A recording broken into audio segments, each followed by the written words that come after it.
Oh, nice, man. Board slide it and shit. 7th grade, just all head boners. It was fucking weird. But no, you guys fucking rule, dude. Thanks for doing this. I was like genuinely stoked. I don't get stoked on a lot of stuff, and I saw that come through my email, and I was like, oh. Yes, please. That's so nice to hear. So 7th grade, like for context, was that late 90s? Or? Yes. Yeah, late 90s. Yeah, because my older brothers, they graduated like 96, 98, and I was like 4 years younger than them. But yeah, it was for real. Like, I mean, you guys obviously are older than me, but you know, you don't really look it. But yeah, I'm aging rapidly.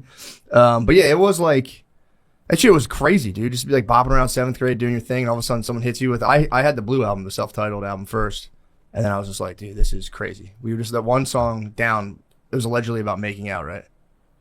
Well, he mentions making out. So the funniest thing, the lore associated with you guys was so funny. It was like everyone would be like, yeah, dude, they studied music actually at the Juilliard. And I'd be like, yeah, obviously I can tell, dude. They're definitely Juilliard. I was like in 7th grade, like, yeah, obviously.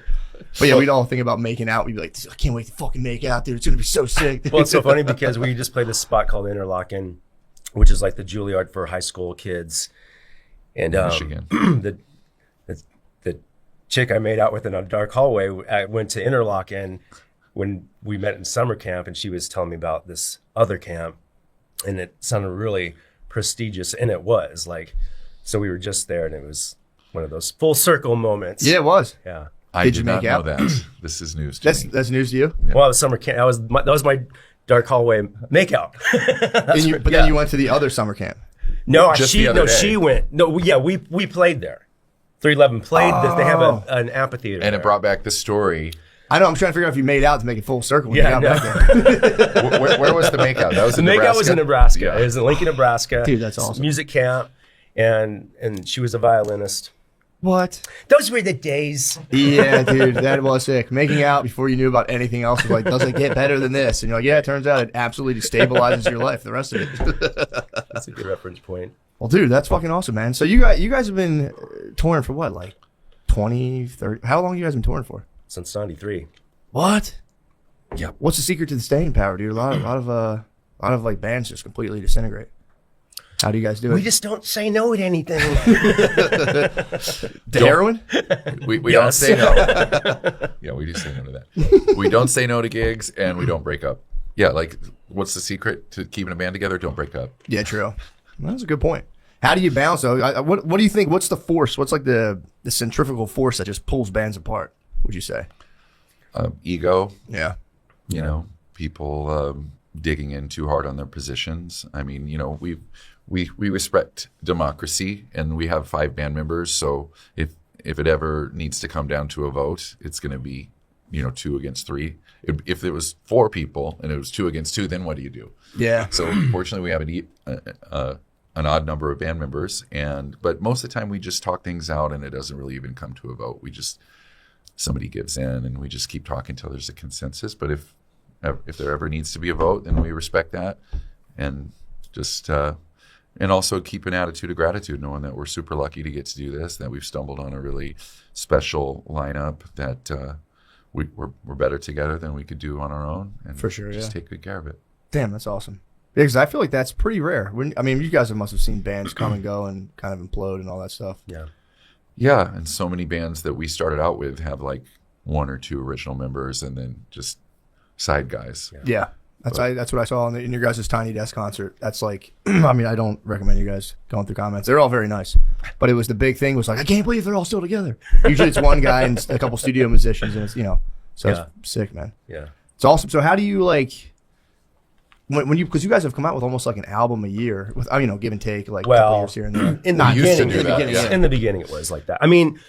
It's a mad terror when you think about it. I thought we were on a bender when we did that, and then I looked at REM's discography, and they did like 6 albums or something like that in their launch, like per year. But it also made sense because they reached a status in a level that is very hard to come by, but unless you put in mad work, man. Yeah. So we did a lot of legwork, obviously, and then, we continue to do it. But it's important to get back to the not imploding part, to like have some space that you carve out, Yeah. So, and now we all have families at this point in time. Got you. When did the families start, and how was that, like, balancing that whole thing? Well, thankfully we kind of waited. Did you really? Yeah. So I think maybe it's possible had we started families early that things might have gone awry, perhaps, because there's tensions that can build, and if you don't address them, in a familial setting, that can spill over into your professional life. So, Oh yeah, I know. Yeah. So I think we were a little wiser by the time we started families, and we just, How old are your kids? If you don't mind me asking. ours are about the same. I have 2, he has 3. Mine is almost 14 and 12. Okay, sweet. I got you. So you guys really waited till the time was right. Yes, I definitely can not have to wonder if I sowed enough wild oats. You know what I mean? Like, Yeah. I was the first one to have a kid, and I was 39, and now there's been 10 311 kids. So it's Damn, that's pretty cool. yeah. So you kind of broke the ice, and everyone else was like, "Yeah, I'll do it." The floodgates of offspring. Hey. Yeah, they're tough, man. I have a 2 and a 4-year-old, and it's like, and I told her it was stand up, and it can be tough. It like kind of like deciding how much do you go away, how much do you not, and you just feel like consumed with guilt and stuff.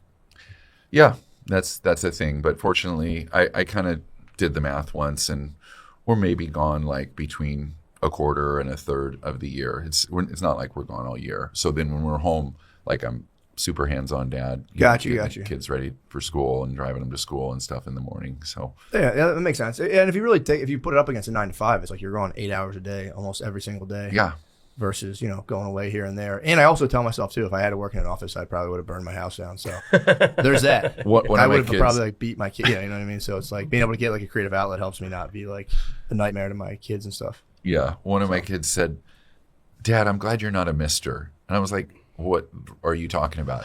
She was like, like comes home with a briefcase and a suit. And like, I'm really glad you're not a mister, because like take them. Do those to the exist beach anymore?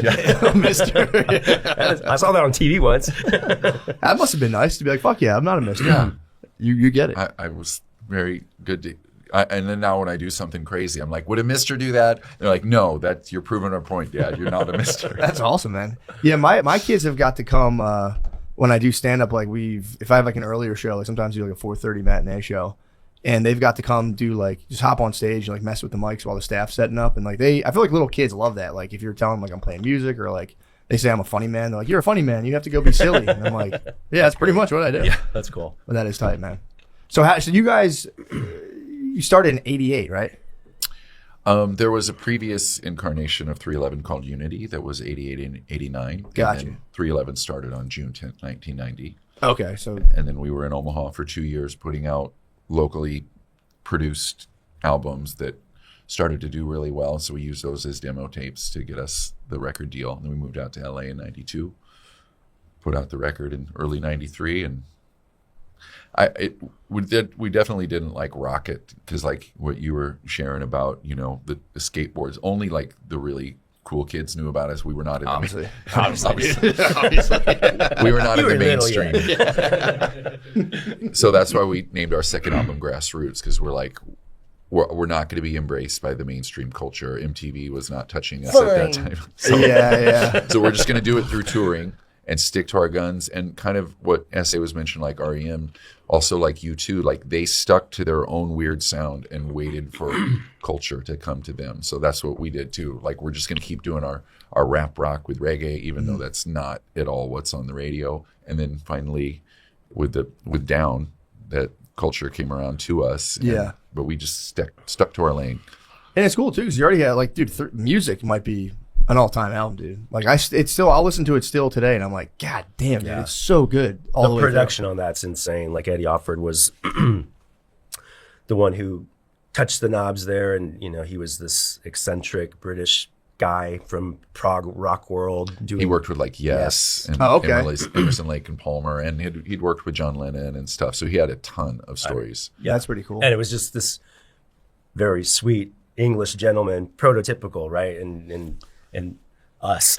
Yeah, what were you guys like early on? Were you guys like good boys, bad boys? What was going on? Smoking weed constantly. Yeah, around the clock. That's what's up. That's what's up, dude. Respectable kids. Yeah, so that was your. So you guys were just like smoking weed. I'm guessing that kind of like usually gateway to mushrooms, LSD. Like, what was that? Was it just the weed? Ecstasy. There you go. Ecstasy. Don't forget that. Booze, Jack Daniels. Nice. So you guys kept it within like a very. I always say that is the best. Like keeping it within the sphere of like weed, some alcohol, obviously some ecstasy and maybe some mushrooms and acid. But that's good. So you guys were able to keep that. Did you guys have like? I mean, obviously maybe private issues, but like any public like meltdowns with cocaine, any stuff like that, or did you guys keep it just kind of tight the whole time? Well, me personally, I've decided that I'm better off sober. So there you go. It works for me. A little caffeine is fine, but that's it. But everybody in general has kind of matured and cleaned up their acts, so there's no problems in that arena anymore. Yeah, you get to a certain age. I used to smoke a lot of weed, and you get to a certain age, and you're like, "What Why? the fuck am I?" Exactly. I'm gonna go park. I have to say, my kid, and I'm bugging out. I'm like, I can't do this right now. It does smell like weed in here, so was that? Wasn't me. Wasn't me. No, I'm scared of it now, dude. Like, I sound like an old guy, but you see, like the fucking weed is like 47%. Literally, I saw one of the others, 42%. I'm like, I don't need that, man. Well, the weed back in the day was like very seedy, very weedy. I mean, it was like a joke. I know. Yeah. Dude, Snap, crackle, pop. I honestly think I could smoke a whole pound of it. It wouldn't do anything to me now. But yeah, it's like, well, that's cool. So I just think it's cool because a lot of, especially in entertainment, there's this whole other thing. There's like, there's your core business, which is like touring, selling tickets, albums, all that stuff. And then there's like, let's say the forces of like fame, fortune, all of that other stuff. And I really feel like that can have like such a fucking brutal effect on people. But it seems like you guys kind of just were like, all right, let's just throw fun shows, let people have fun, keep doing our stuff. And obviously, I noticed you're very like, gratitude, all that. And I think it's working. That's fucking awesome, man. Because you don't see it. You only see the stories that become like the ones that get like glorified are like, and then they were doing this, and it all fell apart, and everything turned to shit. And it's like I always wonder like, why does that happen? I'm always curious when people are making millions of bucks, like. Where's all the seeds of destruction come from? Well, I think, and again, like, we didn't have it. I think he was alluding to that at the beginning. The success wasn't there initially, so it was, it took time. And then, you figure out, shit, this took a lot of effort to get here, bro, Like, yeah, that makes sense. It's not going to, ruin it. So how old are you guys when things started really popping off? You guys weren't. Oh, we were young. Yeah, I'm saying you guys weren't old at all. No. 25, 26. That's better than like 19, 21. But still, that's pretty young, man. Well, super young. Yeah. Yeah. So how old was that? What was like the big moment when you were like, holy shit, this is kind of getting out of control? Was it the Blue album or? Well, it was when you were hearing your music coming from other cars, like on the street, Yeah. And like, Yeah. I remember. maybe we should move. You're still in Omaha. I remember once we were doing a gig at the Whiskey on Sunset Strip, and I heard a car pull up with with Grassroots, and it wasn't even out yet. Like somehow they had gotten an advance copy of it, and they were trading it all because there was just so much demand that they were like, Damn. Stolen our music somehow. Yeah, shit, that's kind of nuts. So how did you? So when you guys first came out, you're saying you're sending stuff to radios, and they're like, nah. Like, what was their big? Because you guys said you had like local. Well, it was like we weren't the sound of the time. Like, when we came out, grunge was like, yeah, on the radio. That was like alternative rock. Yeah. And we weren't really grungy at all. Maybe a track here or there, but not like a whole album. Yeah, I know what you mean. Of a vibe. You guys were ahead of your time though, because then like quote unquote rap metal became just like blew up. Like right after kind of grunge fell, pretty much rap metal became huge. So you guys were right in time. Yeah, and it's really awesome to see next generations of bands that grew up on us, like the guys from 21 Pilots tell me that once this drunk chick came up to them after a show and was like, you guys sound like a mixture of 311 and 311. and they were like, great, we'll take it. We'll take it. But and I'm friends with the guys from Turnstile, and they grew up on us too. So it's really cool to see, passing it on as we, were influenced by so many bands too. So it's just all part of a big kind of family tree. Yeah, what were your guys' influences actually? Now I'm kind of curious about that. Well, when we met, like he kind of got me into Bad Brains. Like I knew of Bad Brains, but I didn't really listen. So he was like, we're listening to Bad Brains. Yeah. So we cranked it. And then, but as a band, Jane's Addiction was a big band for 311. I think we all saw them together. Helmet was another Fishbone, great band. Chili Fishbone. Peppers. Yeah. Gotcha. I'm sure you guys have met all those guys, the Peppers and all that stuff. Yeah. We played with them a Nice. few times. Yeah. Nice. For the big turn of the millennium, the night of 1999. Yeah, I remember. December 31st. Everyone's going to lose all their money. Did Yeah. you guys lose all your money back then? Y2K, baby. It took my whole family out. We played with the Beverly Chili Hills. Peppers that night at the Forum, so that was like kind of the Oh, coolest nice. gig that we could have had. That's pretty cool. Yeah. Fuck yeah, man.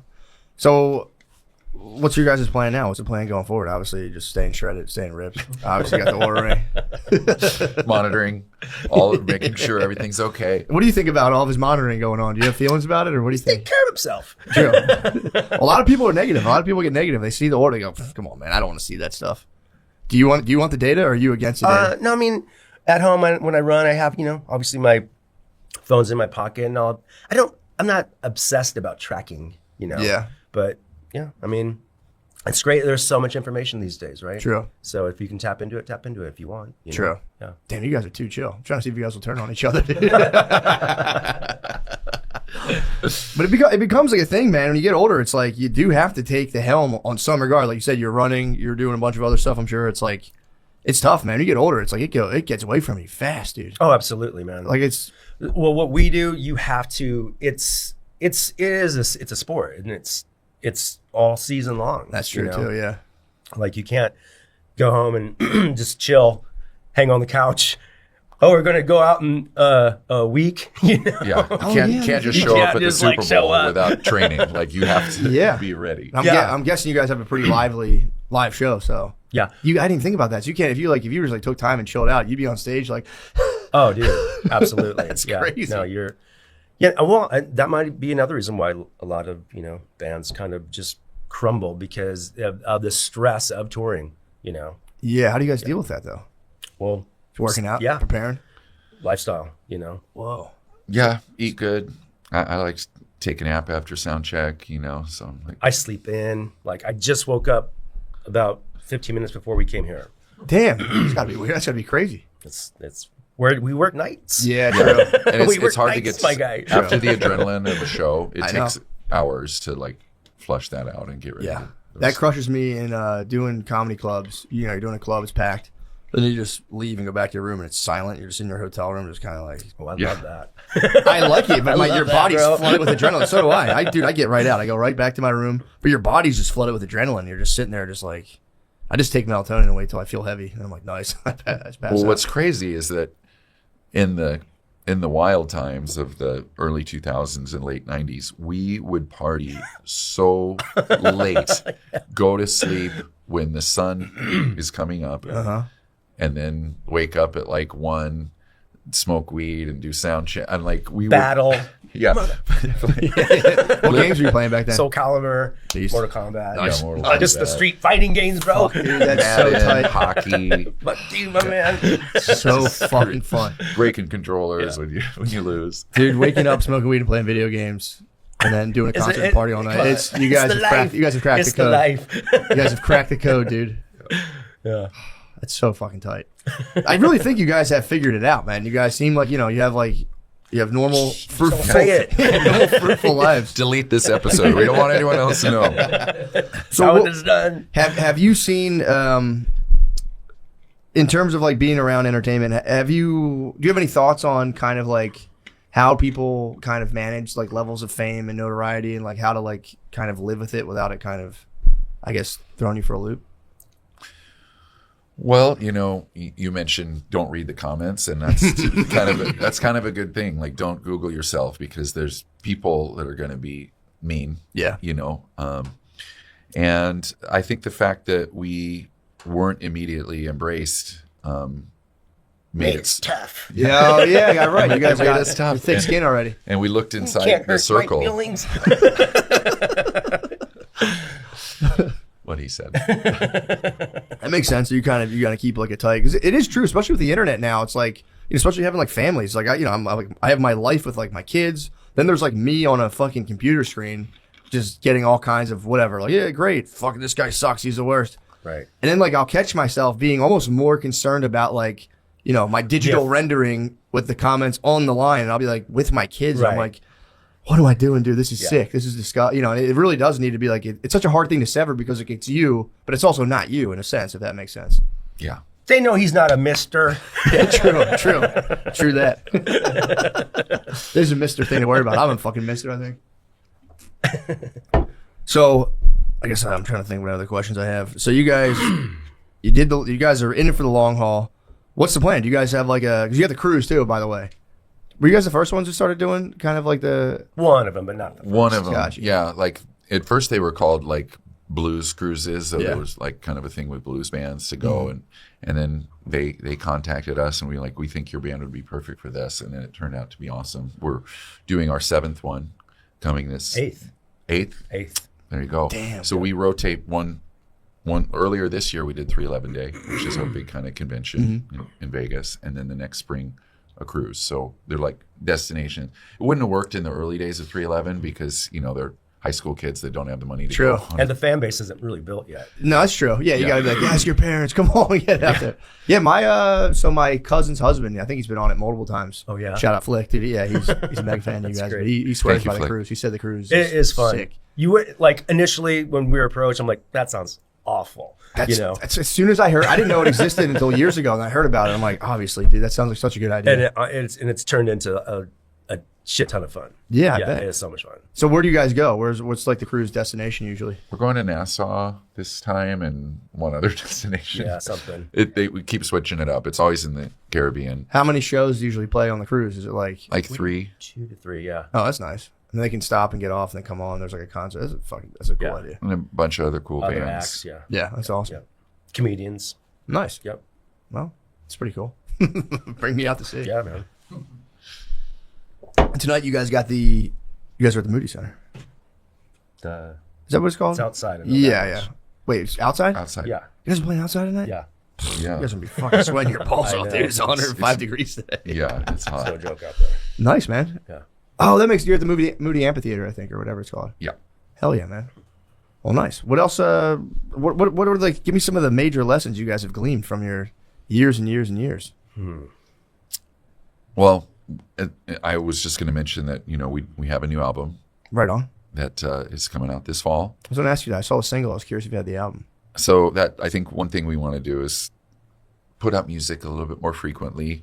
But, the pandemic kind of slowed everything down, and we were just kind of scrambling to even stay connected with our fans. We were doing like live streams from our studio playing music and Grassroots and everything in its entirety. But we're super excited about this new album, and I would just, encourage younger artists to play out as much as possible, because it's like live music is the most important thing. It can't be replicated by a studio artist. It's like a tradition that's gone back 100,000 years. Rhythmic music goes back that far. Melodic music maybe 50,000 years. So we're part of that tradition of one set of guys plays an instrument, the other people dance, and you know what I mean. So it's just very important to play live a lot. So that's kind of one piece of advice I always just take every gig. Yeah.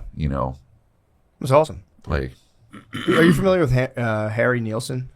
Yeah. Apparently, he never played live. That was the bane of his existence. He had like a zillion albums, but he could never play live. Too nervous. Too nervous. Yeah, there's a doc on him, right? Yeah. Yeah. He was too nervous. He was so good. He just couldn't play live. It's kind of tragic. Yeah, the guy you were from saying. XTC too at one point said, "I'm done with live," because he had a Really? panic attack, and he was like, "I'm done." And that was a big influence. That's a really good group. But Damn. and I think I at one point did kind of struggle with a bit of anxiety, and then I just needed to learn tools to deal with it. Yeah. Walk towards the fear, like Yep. you Can't walk away from it. I have panic attacks on stage doing stand up like 5 times a year. It's nothing. I just eat them. I just sit there and I'm like, I'm going to die. I'm going to have a heart attack. And I'm like, all right, well, Yeah. whatever. Bring it goes. on. Yeah, here we go. I'm going to forget. That's one of the things. It's like, I'm going to forget everything. That like thought is just an absolute worm, like a brain worm. I'm like, I'm going to forget everything. Everyone's staring at you and you're like, oh, it's happening. I knew this, but you just got to. Yeah, and I think having the mantra of like, stop, I'll know what to do when I get there. Just trusting that you're going to know what to do when you get there, and then it kind of is a way to end that. I think you're right. It's in you, and it's just the questioning of is it in me creates that feeling of panic. Just stop. I'll know what to do when I get there. It's a good move. It's a good call. What do you think about that? Well, for me personally, it's just I just try to stay in the moment at all times. Like, you know, I kind of grew up performing. I was always in musical performances in school, etc. So it was something that in my family too. It's like we all kind of performed, and but I remember our first like big show we did. It was in Omaha before we were to embark on our trek out to LA, and we played our biggest show to date. It was in front of like 2,000 fans in Omaha, and I'm like, holy shit. How am I going to do this?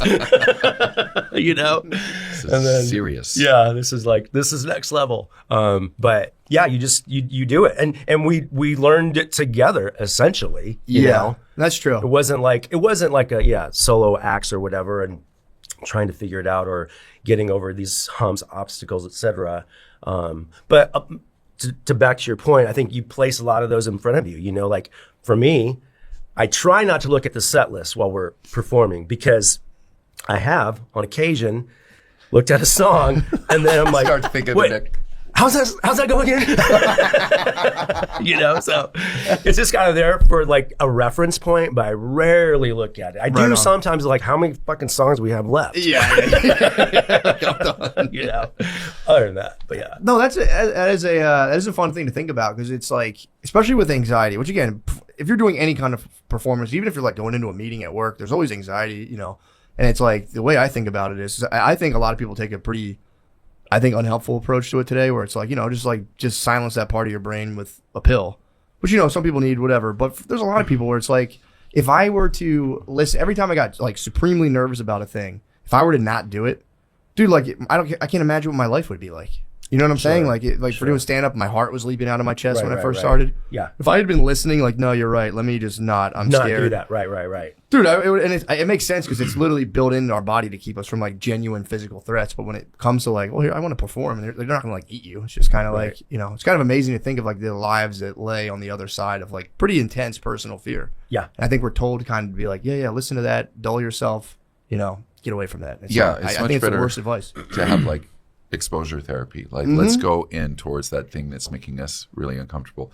Last week's version of This American Life has some really cool stories about like a guy that gets a concussion, a woman that gets a concussion, and then everything loud, bright, like for years, and she just kept avoiding those until she met a doctor that was like, go towards those most uncomfortable things, and then that broke the hold that it had on her. So to me, I always just, you know, walk towards the fear or discomfort, whatever it is. You got to keep pushing into it, or else it's going to rule you. Yeah, exactly. I went to I studied to be a social worker, like, you know, in between doing stand up, and like I went to go. I was like, yeah, maybe I want to be a therapist. I was kind of bouncing back and forth, but I would bring up exposure therapy in my social work school, and they were like, that's abuse. I'm like, no, it's not. It's like demonstrated to be like 83% effective, like better than a lot of other forms of therapy for anxiety. And they'd be like, that's kind of rugged. It's like, well, so's life. Like, you know, like you got to do stuff that is scary, and you know, you can't always just be like, oh, I feel very comfortable and safe. It's like, it doesn't work that way, man. Totally. It does not work Kids that way. today. Oh man, dude, don't get me started. I was in school with a bunch of like 22-year-olds being like, actually, and I was like, you guys have no fucking idea what you're talking Literally. about.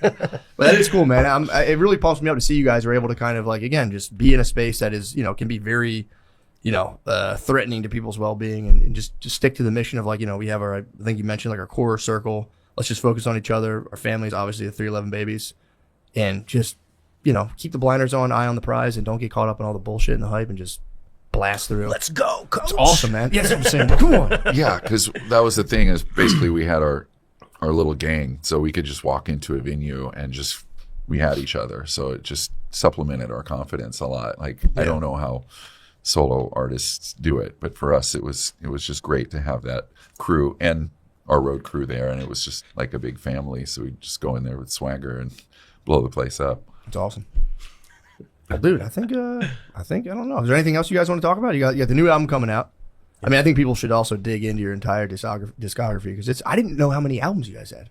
I knew you had like a decent amount, but I like looked at it like 3 days ago. I was like, what the fuck? These guys are releasing album after album. Yeah. It's insane. Were you like conceptualizing the live albums or the albums for live shows more so, or were you just kind of like putting them out for like a listening experience? How were you doing that? Yeah.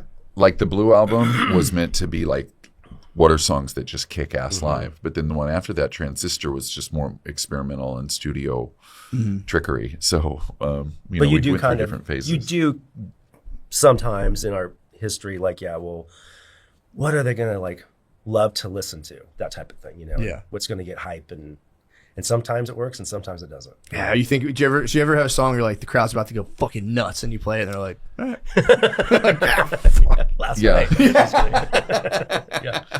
That's part of the thing though, man. Like the same thing with stand up. You're like, this joke's about to Oh, it's gonna murder. kill. It's gonna kill, bro. Everyone just looks at you like, why did he just disclose Crickets. that detail about himself? That's not funny. That's disturbing. You're like, Moving on. yeah. But that is a process though. You throw it out. Eventually, you're like, okay, wow, this one. What was the song that like absolutely murdered? That is there anything that surprised you guys that you were like, damn, I didn't think this thing would be the one. Well, Down was a hit before it was a hit. Like when we played it, but it was also just the zeitgeist of our fandom building, you know, moment where it was just like the pot's about to blow. You know? Yeah. And that was a song that when we played, it was a hit already. You know, and it wasn't even on radio yet. You Right. know? Yeah.